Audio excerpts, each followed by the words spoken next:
بسم اللہ الرحمن الرحیم۔ السلام علیکم۔ آج کا ہمارا موضوع ہے سچی دوستی۔ ابو عبداللہ بن عمر وقدمی دوسری صدی ہجری میں مشہور عالم مورخ سیرت نگار گزرے ہیں۔ ان کے دادا کا نام واقد تھا، انہی کی نسبت سے واقدی کہلائے جاتے ہیں۔ عباسی خاندان کا 7واں خلیفہ مامون الرشید المامون ان کا بڑا قدردان تھا اور اس نے ان کو بغداد کے مشرقی حصے کا قاضی بنا دیا۔ واقدی بڑے دریا دل آدمی تھے اور غریبوں، مسکینوں اور حاجت مندوں کی مدد کے لیے اپنا مال بے دریغ خرچ کرتے تھے، اس لیے اکثر مقروض رہتے تھے۔ اپنی سخاوت کی وجہ سے بعض اوقات خود مفلس ہو جاتے تھے۔ ان کا بیان ہے کہ ایک مرتبہ عید سر پر آئی اور میرے پاس اتنا بھی نہ تھا کہ اپنے اہل و عیال کے لیے نئے کپڑے خرید سکوں۔ اس مشکل کے حل کے لیے بہت سوچا، لیکن اس کے سوا اور کوئی تدبیر سمجھ نہ آئی کہ اپنے کسی دوست سے قرض لوں۔ یہ سوچ کر اپنے ایک تاجر دوست کے پاس گیا، اس سے کچھ روپیہ قرض مانگا۔ اس نے کسی ہیل محبت کے بغیر درہموں سے بھری ہوئی کئی تھیلیاں میرے سامنے رکھ دی۔ میں 1,02,000 درہم تھے، میں انہیں لے کر گھر آ گیا۔ تھوڑی دیر ہوئی تھی کہ میرا ایک ہاشمی دوست آیا اور کہا کہ آج کل مجھ پر پیغمبری وقت آ پڑا ہے، اس کی وجہ سے سخت پریشان ہوں۔ بہت سی ضرورتیں منہ پھاڑے کھڑی ہیں، لیکن میرے پاس اتنا بھی نہیں کہ اپنی ایک ضرورت بھی پوری کر سکوں۔ مہربانی کر کے مجھے کچھ روپیہ قرض دو۔ میں نے اس کو مردان خانے میں بٹھایا اور کہا کہ میں گھر کے اندر جا کر بیوی سے مشورہ کرتا ہوں، پھر تمہیں آ کر بتاؤں گا کہ تمہاری کیا مدد کر سکتا ہوں۔ تم یہیں بیٹھو۔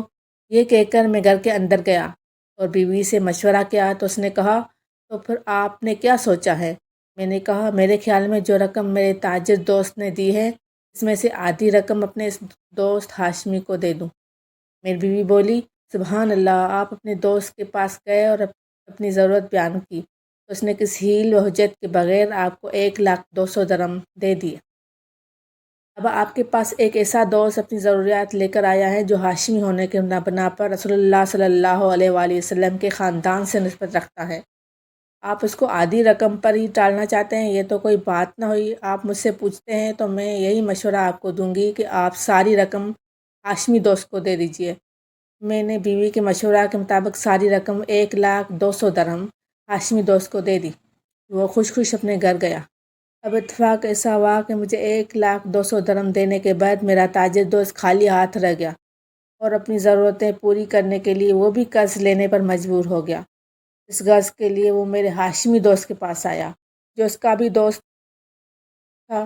ہاشمی نے اس کو پریشان اور ضرورت مند دیکھ کر وہ رقم اس کے سامنے رکھ دی جو مجھ سے لی کر گیا تھا۔ تاجر دوست نے رقم والی تھیلیوں کو دیکھا تو یہ وہی تھیں جو اس نے مجھے دی تھی۔ وہ حیران ہو کر فوراً میرے پاس آیا اور پوچھا کہ بھائی، یہ کیا قصہ ہے؟ میں نے اسے سارا قصہ شروع سے آخر تک سنایا۔ اب ہم نے اپنے ہاشمی دوست کو بھی بلا بھیجا۔ وہ آیا تو ہم تینوں نے آپس میں مشورہ کر کے یہ فیصلہ کیا کہ اس رقم کو 3 حصوں میں تقسیم کر کے آپس میں بانٹ لیں گے، کیونکہ تینوں ہی حاجت مند ہیں۔ چنانچہ ایسا ہی کیا گیا۔ ہوتے ہوتے اس واقعہ کی خبر خلیفہ مامون الرشید تک پہنچ گئی، جس نے قاصد بھیج کر مجھے طلب کیا۔ میں حاضر ہوا تو اس نے مجھ سے اس واقعے کے بارے میں پوچھا۔ میں نے سارا قصہ عرض کر دیا، جس میں اپنے ارادے اور بیوی کے مشورے کا ذکر بھی کیا۔ خلیفہ تینوں دوستوں کی ایک دوسرے کے ساتھ بے غرض نیکی اور ہمدردی کا حال سن کر بہت خوش ہوا۔ اس نے خادم کو حکم دیا کہ وہ اپنے سامنے پڑی ہوئی تھیلی اٹھا لاؤ۔ وہ تھیلی لایا اور اسے کھولا گیا تو اس میں 10,000 دینار تھے۔ اس زمانے میں دینار سونے کا ایک وزنی سکہ ہوتا تھا، جس کی قیمت اس زمانے میں کئی ہزار روپے بنتی ہے۔ خلیفہ نے 2,000 درہم تینوں دوستوں کو انعام کے طور پر دے دی اور 4,000 دینار یہ کہہ کر میری بیوی کو بھجوائے کہ یہ نیک دل خاتون تم تینوں سے زیادہ سخی ہیں۔